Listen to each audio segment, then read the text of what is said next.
This is the cheapest and easiest way to get more bees. So today I'm going to show you guys how to do a walkaway split that doesn't require you to spend any money except for on the boxes.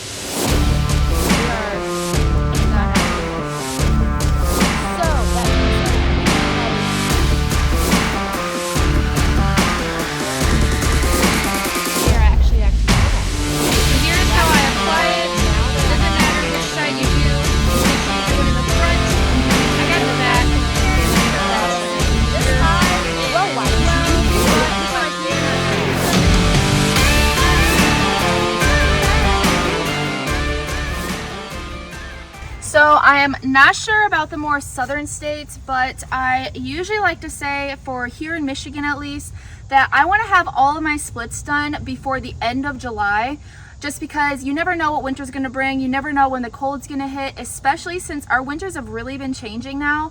So you never know when they're going to be going up into their little cluster and there's not going to be any flight happening. So yeah, I like to do it before the end of July. Now today is July 29th, so I'm cutting it a little close, but I'm going to feed them so that they build up really well, so everything will be a-okay. Now, if you are providing them with a mated queen, you can go a little bit longer. I'd say until about the middle of August, just because these colonies are not going to have a queen until the middle of August either anyways. So yeah, if you're providing with a mated queen, you can wait a little bit longer. So last year I did a walkaway split in the middle of August, so I've kind of learned the hard way on this that you don't want to split too late, because what happened was the colony was not able to build up and make their queen fast enough. The colony did survive through the winter. I got lucky on that, but it was extremely weak all spring and summer, so I was kind of biting myself in the butt because of that. So I really like to give them that 2 months of flight time, with the queen going out, getting mated, laying eggs, them building it up, and doing everything they need to do to get ready for the winter. So I got everything laid out and prepped. This is my strongest hive, and they're usually pretty aggressive, so just make sure you prep everything and you're not running around trying to grab things. You don't want the hive to be open for a very long time. You want the hive to be open for as little time as possible. And we're going to do an alcohol wash using a mixture of Dawn and water. I got this from Greg Burns. I was on the Stream Team podcast with them, and this is what he suggested, so I'm going to try it out.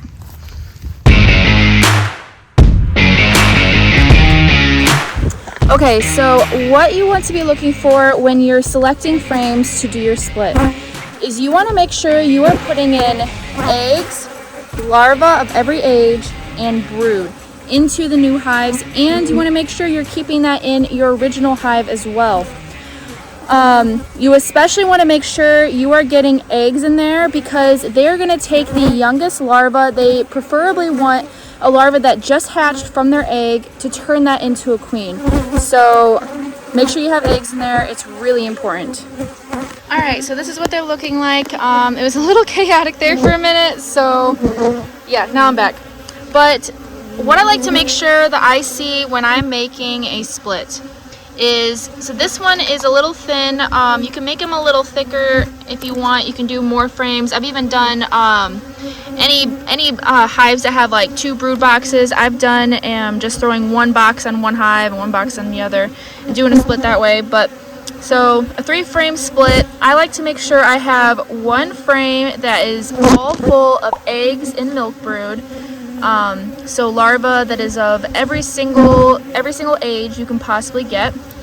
Then I like to have a frame of all capped brood. Both of these sides are capped. And then I like to have a frame of food, whether that be honey and pollen. Just try to get the best to make sure of everything that you possibly can. Also, a couple of these frames do have pollen and a little bit of honey in the corners. They like to do that with their brood frames. Now you can do a thinner split in terms of doing just a 2-frame split. I've even done just a 1-frame split before and it went fine, except when I did do a 1-frame split, I did add a mated queen to help out with that.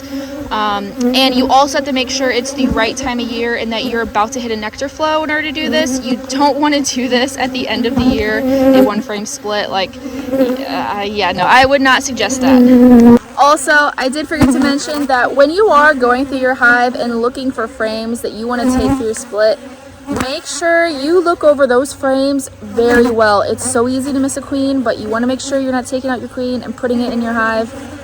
That would really not be fun, because then the hive that you just took everything from now has to make a new one. Not saying they can't, they can, but you just don't want to add any more stress than you already have. Yep, as you can tell, this hive is yeah, very stressed that I opened them up. They were not happy. Now, I did do an alcohol wash while I had them open. I did just treat this hive a couple weeks ago with formic acid. So I did an alcohol or a Dawn dish soap wash. Got to get used to saying that instead of alcohol wash. And it came up at 5 mites. Now, it's a little higher than I'd like to see, especially after just treating. I was hoping to see maybe like 3 or 4. So I'm going to keep an eye on this hive over the next week or 2, and I may be trying another treatment so that they are strong going into winter. So we are all packed up here. I did my best to plug these holes just so that they're not flying around in my car. Yeah, those ones are not really happy that I plugged their hole. But now off to another bee yard so that I could split one of my other hives and get one more split. So after today, I'm going to have 25 hives. Man, all of this happened so quick. I went from 3 to 25 in 1 year.